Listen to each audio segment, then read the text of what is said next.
Good morning and welcome. I am Amy Lynn Andrus, an Associate Director of the International Center for Law and Religion Studies. In our other plenary sessions, we heard from our panel of judges, and as Judge Campbell cautioned in that panel, rule of law and authority of the courts are indispensable but perishable, and we as citizens, particularly as citizens of belief or religious faith, have a responsibility to ensure that they continue. We heard from our panel of diplomacy experts yesterday afternoon that diplomacy is important, but as Marie Carmen Plata asserted yesterday, perhaps the most effective diplomacy will be a diplomacy of religions with human rights as its center. And we will hear later from our various panels of academics in our breakout sessions. Obviously, academic research and conversation regarding human dignity and freedom of religion or belief is also important. But in this panel, we will go beyond the rule of law, diplomacy, and academic discussions to explore the practice and protection of human dignity and religious freedom from unique religious perspectives. Our panelists will do this from the viewpoint of religious believers, religious community members, and religious and interfaith leaders. Like the parable of the elephant and the blind men who tried to discern the whole elephant by feeling its various individual parts, we hope through these plenary panels to get a full picture of human dignity and freedom of religion or belief by examining these subjects from various different perspectives. The drafters of the UDHR had very different, The drafters of the UDHR had very different independent bases for acknowledging human dignity as the foundation of human rights and for supporting the human rights enumerated in the UDHR, including freedom of thought, conscience, and religion. So obviously we don't all have to agree on the origins or the reasons for these values, but we can certainly agree on their importance and learn from each other's insights. Our panel of religious and interfaith leaders includes Francis Kuria Kagema, who is the Secretary General of the African Council of Religious Leaders, Religions for Peace, and just recently ended his term. Is that correct, Dr. Kuria, as Executive Director of the Interreligious Council of Kenya, a position that he held from 2008. On the bus ride to Salt Lake City on Sunday, I learned about Dr. Kuria's eclectic career before joining that council. He worked as the national coordinator for the Small Business Network, as a financial analyst at the Nairobi Stock Exchange, and for 16 years was a volunteer with the St. John's Ambulance Brigade. And Dr. Kuria holds a degree in veterinary medicine and surgery, so very eclectic background. He's married and has 4 children. The Right Reverend Dr. Alastair Redfern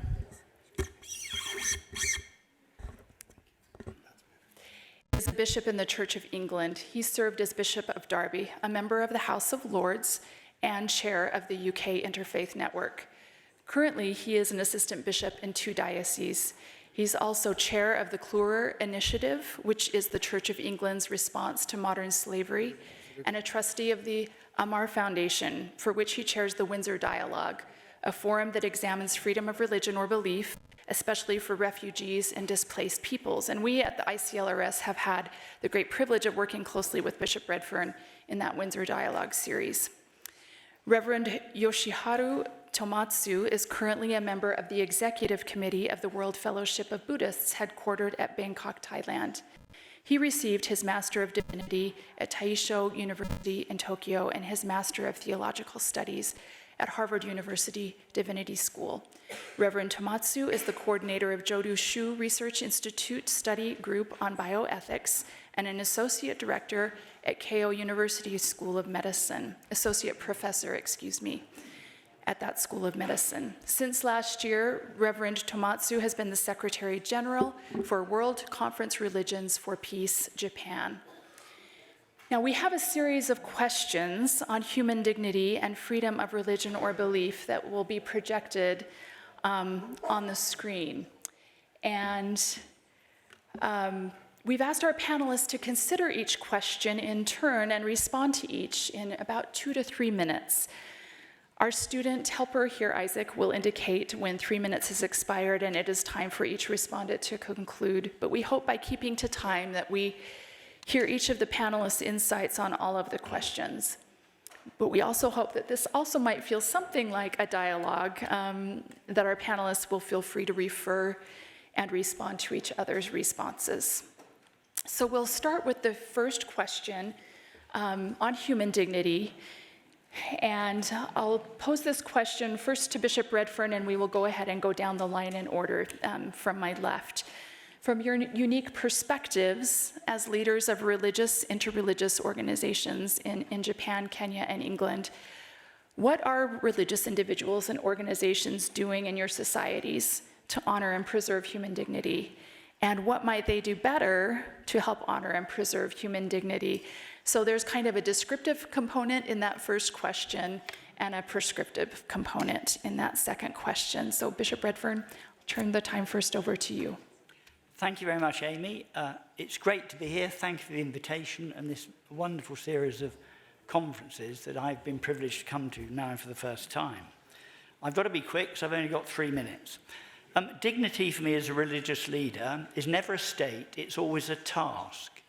It's something to be achieved, and it needs enacting in life. You just can't rest in dignity. It's an active force.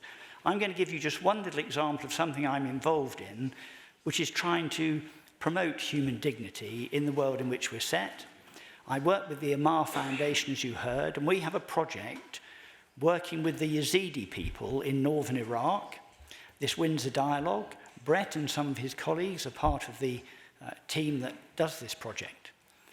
Yazidi people, the victims of genocide, chased out of their homeland on the plain of Nineveh by ISIS, many of them now in camps in northern Iraq. The Amar Foundation, we work with them in the camps, and we provide health clinics and training and all kinds of things to try and support them. They've been there nearly 10 years now. There's no chance of going back. They're trapped, really. No human rights, no justice, no future, really. What we're trying to do in our partnership with the Church of the Latter-day Saints is to try and give a sense of agency and equipment to move towards being able to claim rights and have some sense of dignity. And we've done this partly through working with the Spiritual Council, helping them for the first time in their history write down what they believe so that we can share that with Muslim scholars, because some Muslims still believe they're devil worshippers and should be attacked. That's one action to try and create a dialogue about the dignity of these people and give them agency with their Spiritual Council. But one of the most powerful things is we've begun to set up choirs of girls and women in the camps to sing their prayers and to sing their songs. This gives them a sense of identity, cohesion, hope. We brought a choir to the UK where they sang to the then Prince Charles. So they become advocates of their cause and the kind of people they could be if they were given the chance.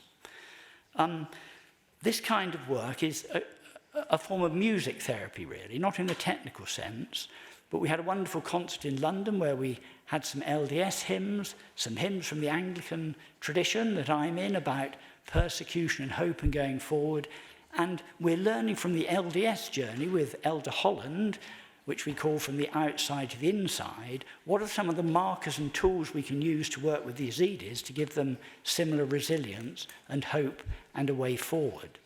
It's an ongoing project. It's enormously challenging. There's very little hope of them returning to Sinjar, but it's a small example of people coming together from different religious traditions to try and enable dignity to grow in a people that are without rights at all, really, so that hope and a future might evolve. I see the stop sign. Dr. Kuria, thank you, Bishop Redfern. Thank you very much. From the Africa Council of Religious Leaders perspective, how do we honor and preserve human dignity? We do three things. Number one, we create a culture of peace. Number two, we try and create just and harmonious societies. And number three, we are engaged in integral human development. And what do I mean? For a culture of positive peace, we are involved in direct reconciliation. We are involved in assisting with relief for displaced persons. We are involved, we have a project in empowering women to restore the environment for conflict transformation in the Sahel. We are involved in trauma healing and reconciliation in Ethiopia, Sudan, South Sudan, so that communities can get back together. We are involved in a project on forgiveness, how do you create forgiveness in communities so that people can live better together in Zimbabwe and in Liberia. And we are involved in addressing issues of health, education, violence against children all over Africa, working on violence against children and ensuring that violence is not perpetrated on women and girls. We are doing all those to create integral human development. What can we do better to honor and preserve human dignity, as the question asks? I think one, religious leaders can do more for better governance and civic awareness and education on their role as citizens in organizing their societies and in ensuring that leadership is held to account and leadership does better, especially elected leaders. We can do much more corruption, holding elected leaders to account and helping our communities make sure that the resources available are helping the communities to get out of poverty. And number three, we can do a lot more on socio-ethics and morality in the conduct of public affairs. We can conscientize our members who are the public officials serving on public ethics and the conduct of public affairs, because one of the challenges in Africa is, including in the business world, is lack of socio-ethics. And I think if more is done to improve socio-ethics, business ethics, and morality in the conduct of public affairs, we can have a greater improvement in the dignity of the human person in the African continent. Thank you. I see the sign. Thank you. Amen. Reverend Tomatsu. Yes. Okay. First of all, it is very honor for me to be here and to share the opinion and the thought with you. And in 3 minutes, it is very difficult for me because instead of responding to the question, I have to explain about some basic, Japanese religiosity. Otherwise, perhaps many of them, they cannot understand Japanese, religiosity and the situation. Okay, so, yes. We're going to go to the PowerPoint. I prepare. They will, some like a survey. the No, slides will, it doesn't go. the slides will go through, I believe, our, Okay, and they don't want to go. they may take a moment to, Okay, I'm going to explain. Because, for example, now in Japan, we have 180,000 religious corporations as a registered religious institution to the government. And more than 90% of our religious institution, that is a Buddhism and the Shinto. And Christianity, it's a very few, and also new religions. And also, very good survey to show the Japanese religiosity is, for example, like our population is now 120 million. there's just a, 120 million in Japan population.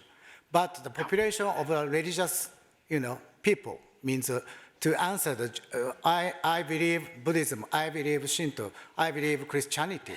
That's become nearly the double. Now it's almost like 200,000 million population. That's become almost double. That means many Japanese answer the two, or some people the three, and some people they don't answer. So that is a Japanese religiosity.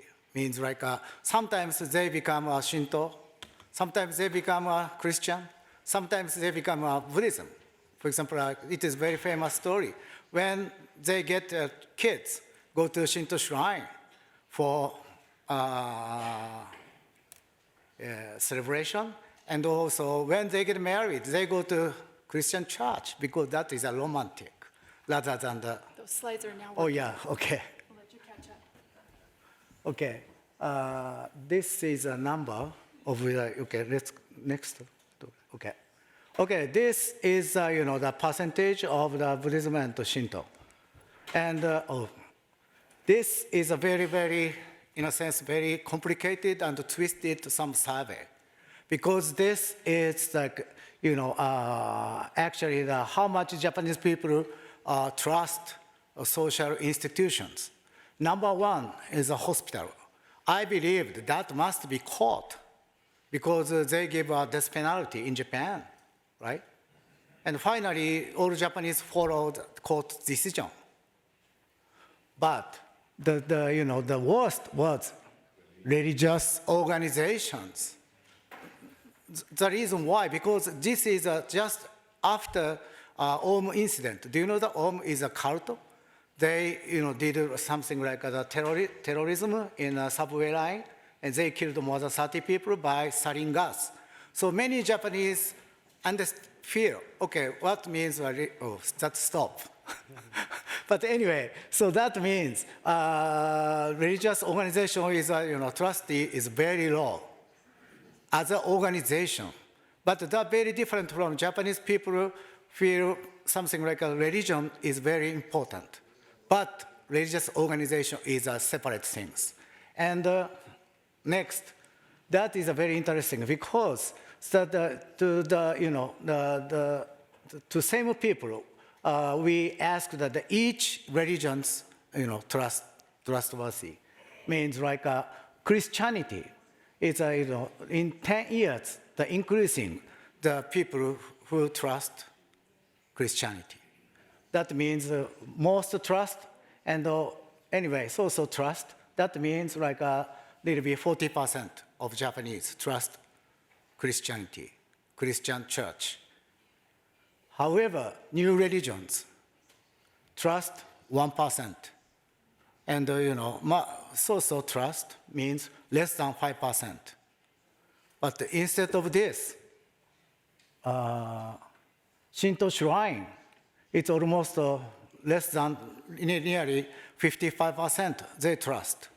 And for Buddhist temple, they trust nearly 70%. So some Buddhist priests, they said, oh, Tomatsu-san, that's good, because it is very good for us, but it's not such a thing. Some high government officials, we get together for some committee for government. So they said to me very privately, oh, Tomatsu-san, it is very good for you, the Buddhism, because many Japanese, they don't regard Buddhism as religion. It's kind of like a tradition or culture. So that is the Japanese religiosity. Thank you.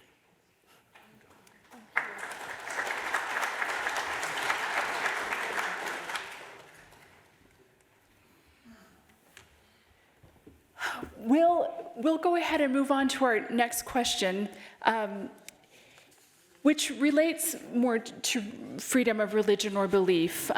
Let's talk a little bit about what value freedom of religion or belief currently brings to your particular society, and what is its untapped potential. And Reverend Tomatsu, you talked a little bit about public perception of religious organizations and spirituality generally and religion. But what value does freedom of religion or belief bring to Japanese society? And what is its untapped potential there? We'll have you respond first, and then we'll have Dr. Kuria, and then Bishop Redfern is going to reserve his answer on that question until a little bit later.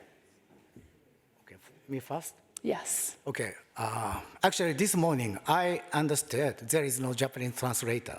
So I didn't prepare anything in English. So I'm sorry to be patient. The Japanese, they're very typical Japanese English.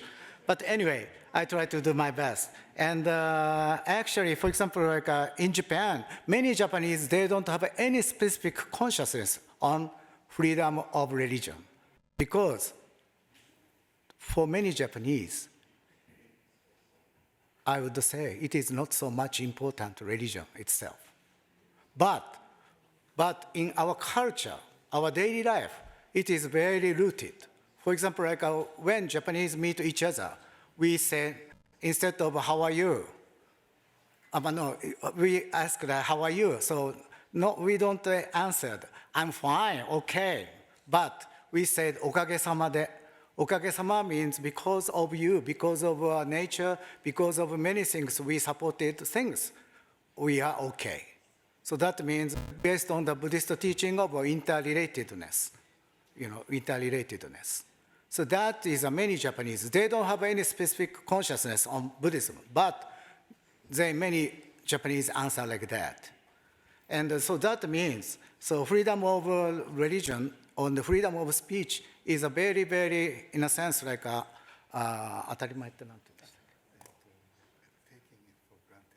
taking for granted, or that just like, without any consciousness, it would be.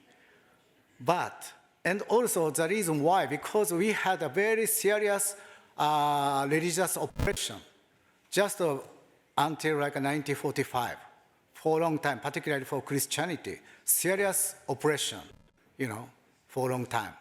But because of, in a sense, freedom of religion and freedom of speech, I really appreciate the United States because Japanese Constitution guaranteed. And the Japanese Constitution was made by United States. That's. Okay. And also such, some of the untapped issue means, in Japan, I would say everything is possible. Everything is possible. No, in a sense, like a taboo issues about such a religious, issues. But for example, we have to think about some relationship with religious value, religious ethics, and artificial intelligence.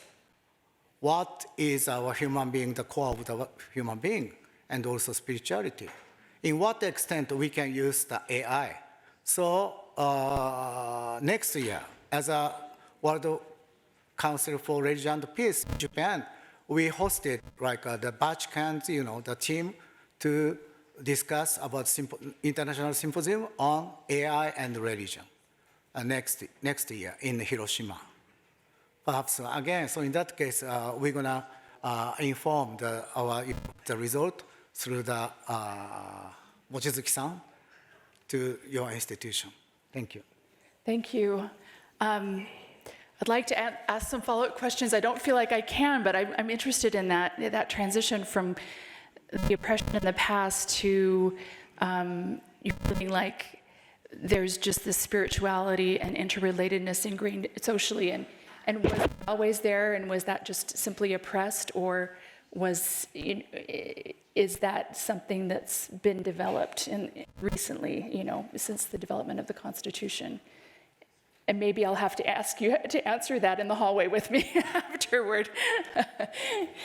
Dr. Kuria, why don't you go ahead and take a stab at that question about, what does freedom of religion or belief currently bring to Kenyan society, and what is its untapped potential there? Yeah, freedom of religion and belief assists faith leaders and faith communities and religious actors to practice something which we call shared well-being.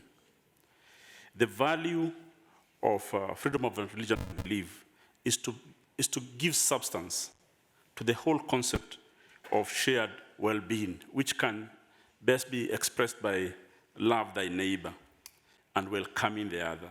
How do you welcome the other into your life?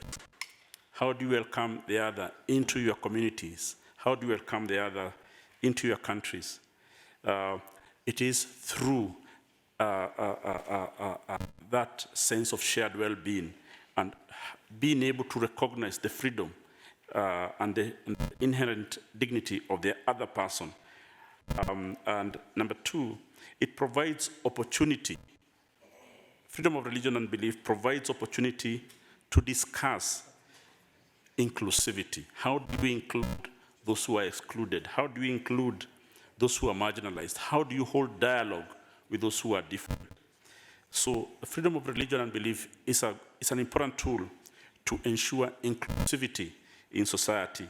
And lastly, freedom of religion and belief ensures social cohesion.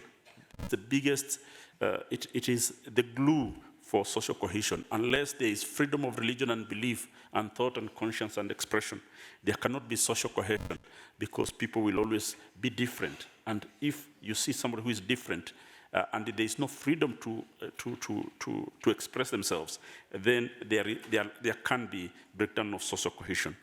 What are the challenges? What are the main challenges of freedom of religion and belief? Some of it was spoken yesterday, is extremism and hatred. The world does have quite a bit of extreme views. There are people who hold extreme opinions, extreme positions, and there are people who express hate. And then separateness and obsession with uniqueness, and then individualism and greed. These are challenges to freedom of religion and belief. And what we need to do is we need to concentrate on the marginalized and those without voice and power. And lastly, we need to organize and stop agonizing. Unless we organize so that we can advance freedom of religion and belief, we will continue agonizing about it. So we need to organize ourselves, organize our communities, and organize the institutions that are necessary to advance freedom of religion and belief. Thank you. Reverend Tomatsu, do you want to answer what are the greatest challenges to preserving freedom of religion or belief in your society? Are there challenges, and what are the greatest challenges there? Okay. Actually, for example, like in terms of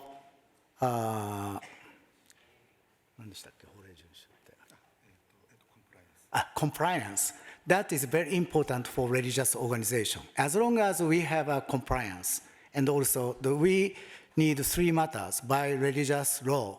We have a religious law. And that three matter means compliance, transparency, and disclosure. As long as we have these three, everything is possible. Even like, for example, I am, of course, registered Buddhist priest by denomination, and I had a training. But, for example, even each Japanese, for tomorrow, I am a Buddhist priest. It doesn't matter. They can say, they can establish the religious, the group, because Constitution guaranteed.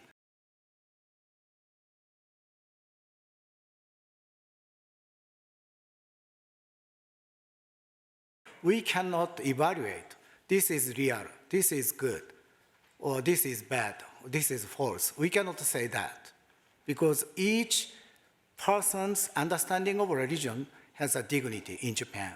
So that means, to me, honestly speaking, that's sometimes too much. Sometimes too much. For example, in a sense, like an anti-society group means like a Japanese mafia. They established religious organization for escaping tax. That's something sometimes happens. So now it's become a very strict. That is something like a problem in Italy. I had that. But anyway, so that means that the big challenge means like for religious professional and organization is as long as we have a social trust, a mutual trust with the people and also the society, and also sometimes, of course, the government. So that is most important to keep the religious freedom. But now, ongoing issues, unification issues in Japan.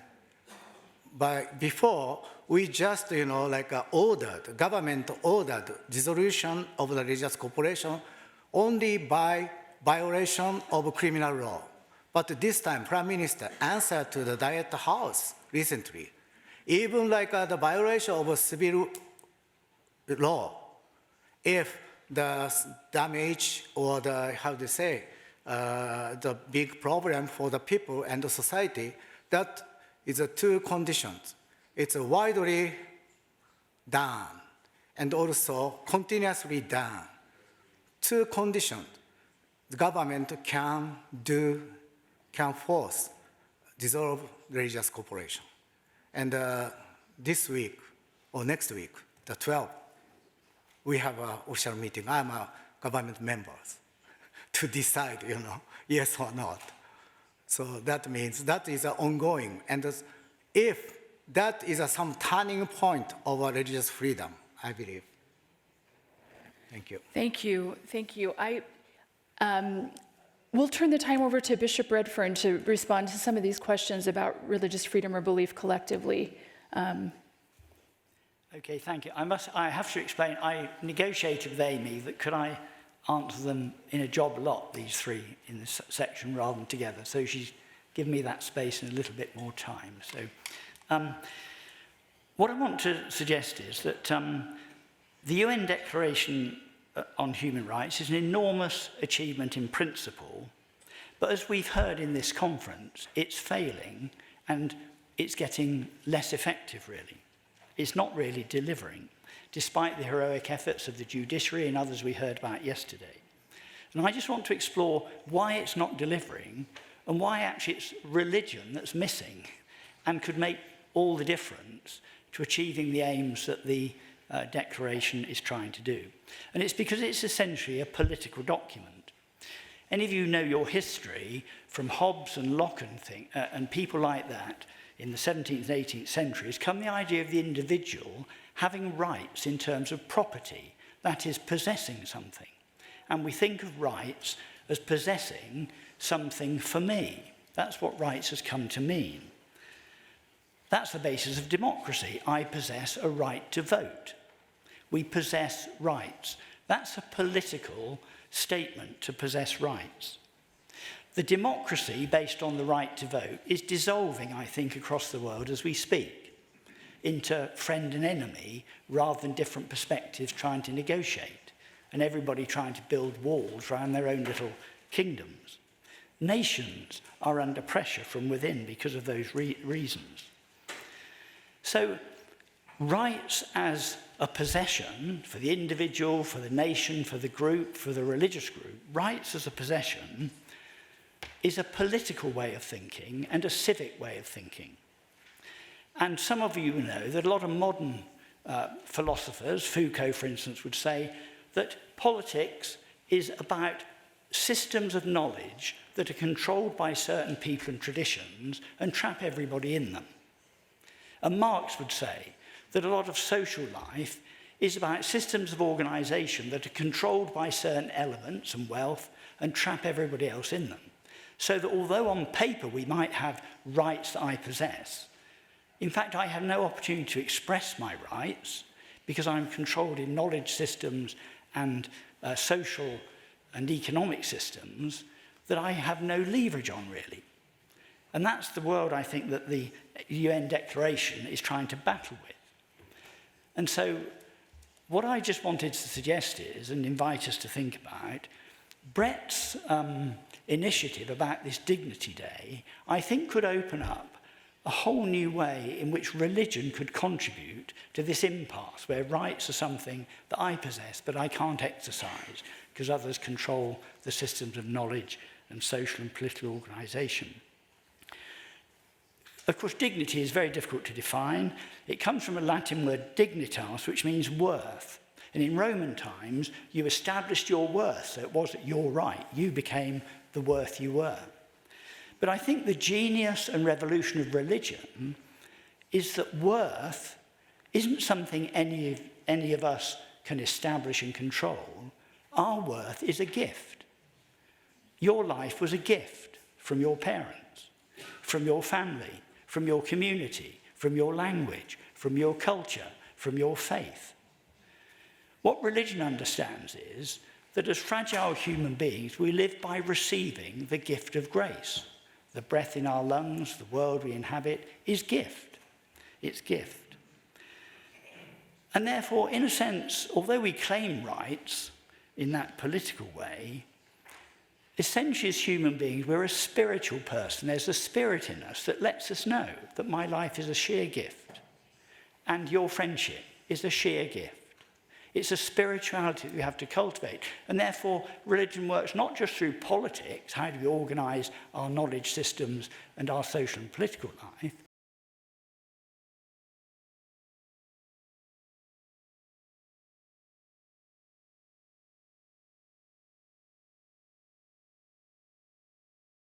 responsibility. That's what I understand as dignity.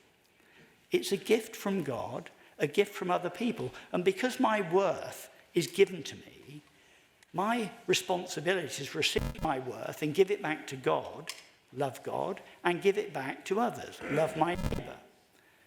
I receive a gift, my value, my dignity, and it's for me not to have rights and say, so I'm going to do this, that, and the other for me, which is Freud's great shaping of our civilization. It's for me to receive this gift and give it back to God, so I'm in relationship with the grace that feeds me, nourishes me, and give it back to others, especially those who have a particular need. Now, I think if we could bring together religious understanding of dignity as a gift, that you access through prayer, contemplation of your maker and of your neighbour, and what does your neighbour need, and how can you enable that need to be met through sharing what you have been given by God and by your family, your culture, your friends, your faith. That's the challenge. And if religion could somehow bring that contribution into the cold political world of having rights that I'm going to exercise and I want others to exercise, it could be that it would open up the impasse that politics has got into and is collapsing because it's just not delivering on its own terms. I think the beat of the heart, the prayer of the spirit, religion must create a public spirituality, a public spirit in which politics, social life, friendship, human relations can operate. I think Brett's notion of a day has the potential to be a marker on that journey. And if it was, then religions could come and serve and enable the political desire for rights to have some meaning and some real context for the future. And I'm sorry you've had to put up the stop sign twice.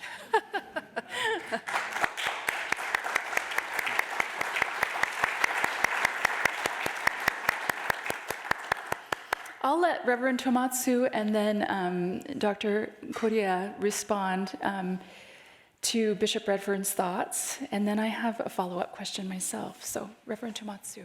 Me first? Sure. And Okay. He mentioned about the individual, in a sense like a freedom and the democracy. And so in Japan, for example, even for democracy, many Japanese, they don't have a specific, something like the feeling or conception. Because particularly for many Japanese after World War II, that is very usual issues. It already given. It is not the things we get it, but it is in a sense like given by the Constitution. So that is a democracy for Japanese. And so that means, for example, like, particularly about religious issues. Now, what is going on in Japan?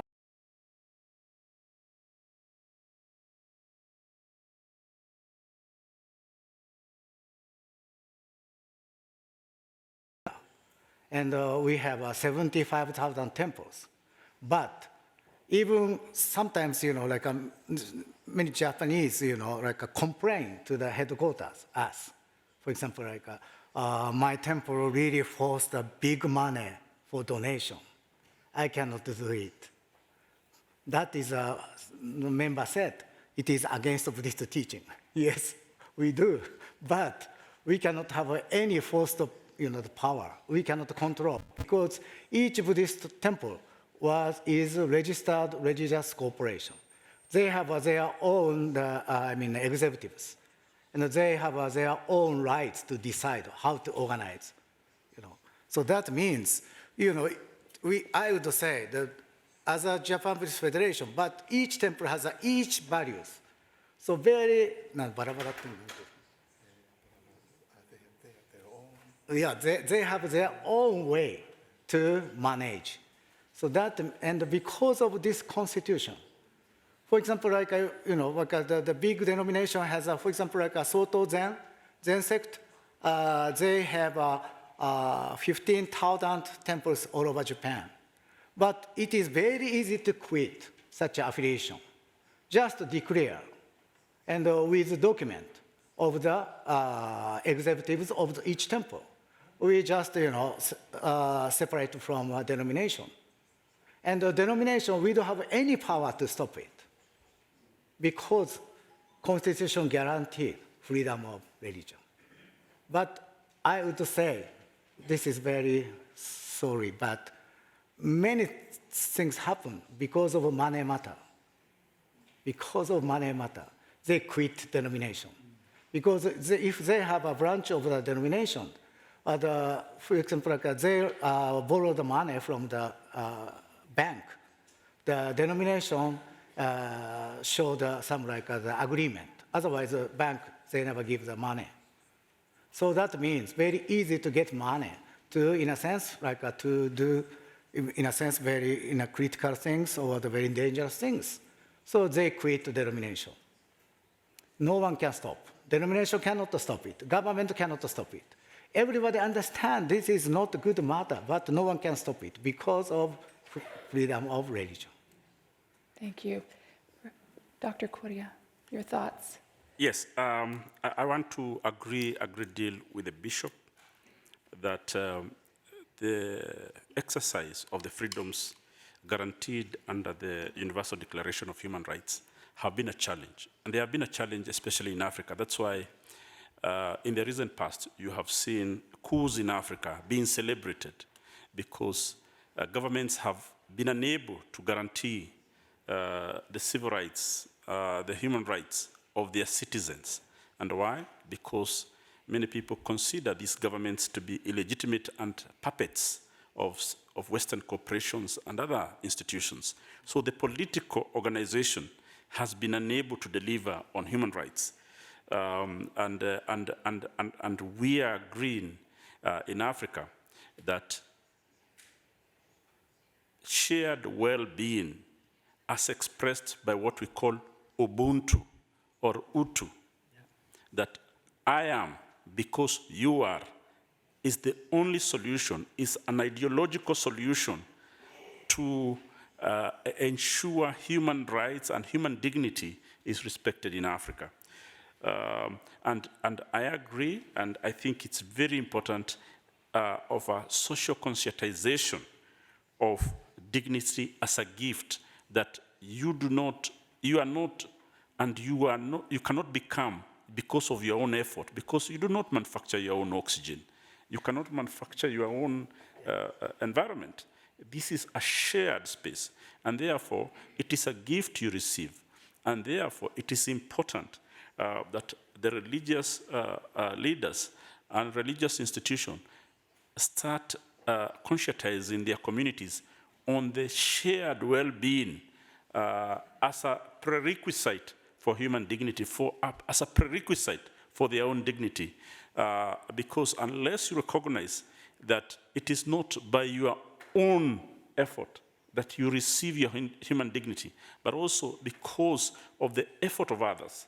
And also, human dignity is denied other people because of your own actions. So if there is climate change and islands are submerged and there are typhoons and there are floods, because other people, by their actions, they are causing lack of human dignity in other parts of the world. So we must understand this, and it is the responsibility of religious actors to conscientize society that human dignity is a gift and must be shared. And it is not individualistic, it is not the actions of the individual, or it's not the actions of your government or your small family, it is the actions of all of us that is going to ensure human dignity to all of us. Thank you. Thank you.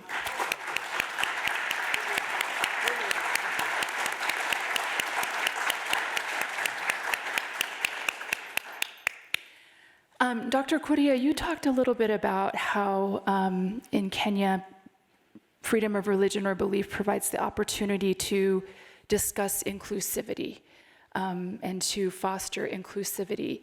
And yet we often think of freedom of religion or belief as doing the opposite, correct? And it can. I mean, obviously it allows us to,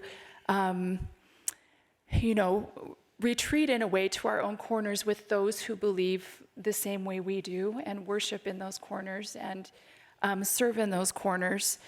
And we get a little compartmentalized, right, in practicing our freedom of religion or belief. And we can express our uniqueness and our unique beliefs and our unique styles of worship and our unique styles of relationship with one another in those unique communities. But I'm wondering what the push and your thoughts on all of you, your thoughts on the push and pull between freedom of religion or belief as an instrument of inclusivity and of exclusivity, and that paradox, and how we can balance that, and how we can balance that paradox in a way that is beneficial for society at large. And I don't know who wants to maybe take that quite deep question. We've got not very many minutes to discuss this very deep question, but would someone like to take a stab at it first? Dr. Kuria, or Yes. okay. Well, I think if approached properly as a methodology of dialogue, freedom of religion and belief provides an opportunity for inclusivity. As I said, the biggest challenge of freedom of belief, religion and belief, and actually human dignity is the emphasis of uniqueness and separatedness. We are separate, we are unique, that we do not have to be part of. That can be overcome if discussions around freedom of religion and belief is not just about your freedom, it's also about a dialogue of the freedom of others. And I believe that there's some work, and by the way, I don't speak a lot on Kenya alone because we have colleagues. The executive director of the Interreligious Council of Kenya is here. I speak more on Africa as a whole. And there is some work which we have done in countries where we are trying to overcome challenges of breakdown of social cohesion by putting freedom of religion and belief at the core of a dialogue, a national dialogue of how to overcome separateness and to create social cohesion. So I think the important thing is that the actors and the people who are advancing freedom of religion and belief is to use freedom of religion and belief as an opportunity for dialogue and to create the spaces necessary for this dialogue to take place in a way that it is redemptive for those people who are oppressing others and also those who are oppressed by their rights being denied, and not as an accusatory process, but as a process, as a mechanism for dialogue, for redemption. Thank you. Thank you. Bishop Redfern? Yes, thank you very much for that. I agree. For me, the terms inclusivity, exclusivity, what I was talking about, that's how we do things politically. That's why I spoke about a spirituality of service to others as others. If we own the otherness of others, then we're always learning and receiving from other people, other faiths, other spiritual traditions, other spiritual experiences.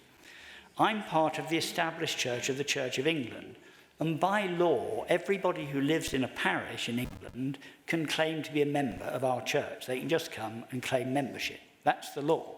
Now, we may want to meet them and say, actually, your beliefs don't quite fit, or we'd negotiate, but they can claim membership.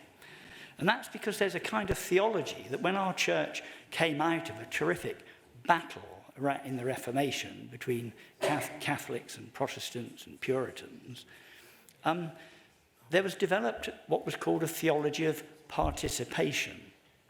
And this theology of participation, which is based on the beginning of John's Gospel, says that everybody, by being born, participates in Christ.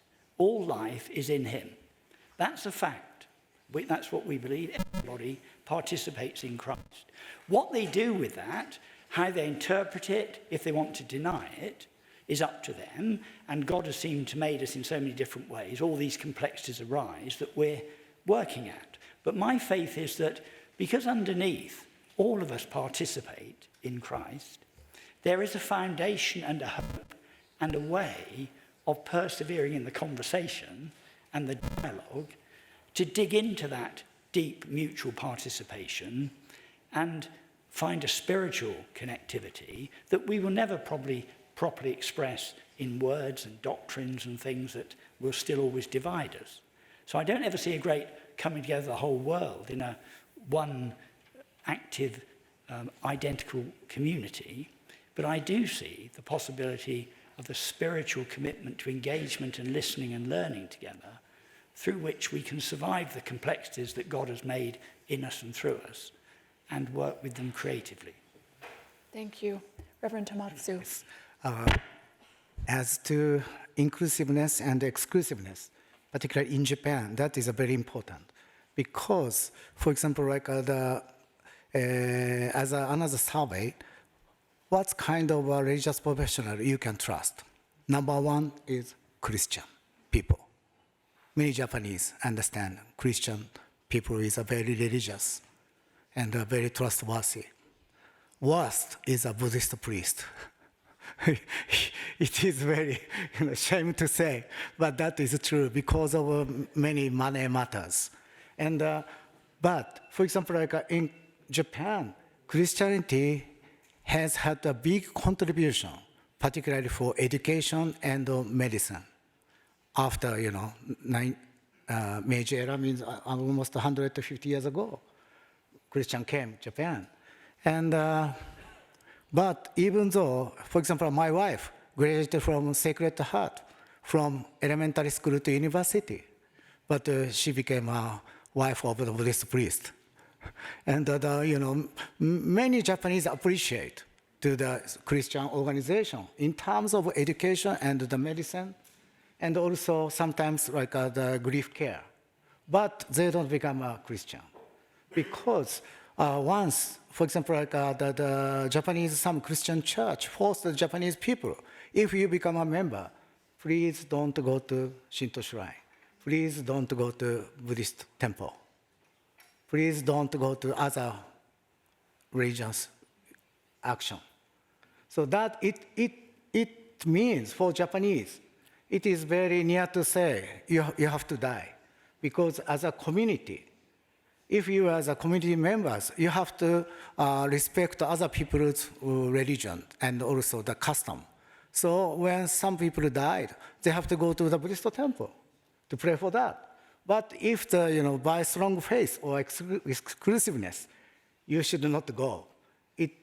So it doesn't make sense. So that means the number of the Christian never increasing in Japan, used to be. But now, as a WCRP in Japan, also we have always interfaith dialogue. And also as a government-registered organization, that is very particular in Japan. We have a Japanese Association of Religious Organizations.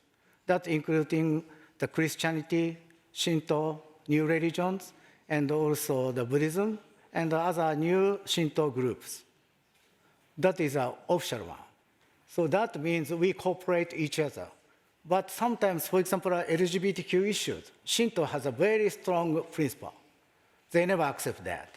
But for example, Buddhism, we now, in a sense, like improve such a kind of the gender issues, because Buddhist teaching is as a teaching, we always focus or emphasize equality. But Buddhism itself, as an organization, it's the worst organization in Japan in terms of gender issue. So now we try to change that, and also we created the sticker for a rainbow sticker to put on the gate of the Buddhist temple if the priest agree to support such kind of people.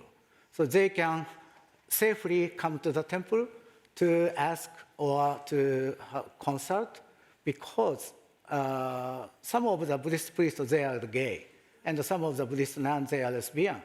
And they already open, and we already opened such information, and we had a public symposium. So that means to support such things is very important but that is sometimes conflict between our religious principle and human dignity. Yes. Thank you all for those unique perspectives from whether you call it the theology of participation or dialogue or whatever. I think what we've learned today is the importance of focusing on human dignity as an inherent gift to overcome that tendency to exclusivity and to become more inclusive. And I think in the inclusiveness, we then recognize it's kind of a virtuous cycle, right? We recognize each other's dignity as we become more inclusive and begin to see each other as we really are. Unfortunately, we're out of time. I'd like to maybe just, though, give our panelists one brief sentence expressing their optimism for the future when it comes to honoring and preserving each other's freedom of religion or belief, to believe or not believe as we choose. Can you respond in one brief sentence? Your hope for the future. Okay. As a president of the World Conference for Religion and Peace in Japan, we never give up the world without war. We never. And also, we never give up to stop nuclear weapons. Thank you.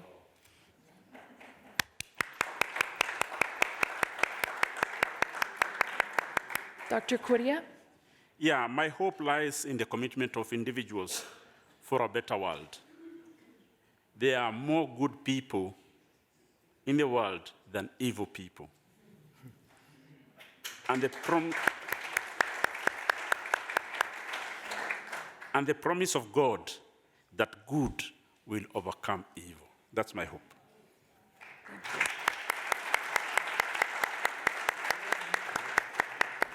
Bishop Redfern.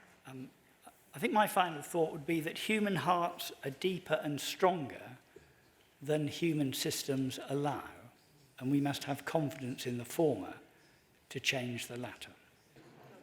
Thank you.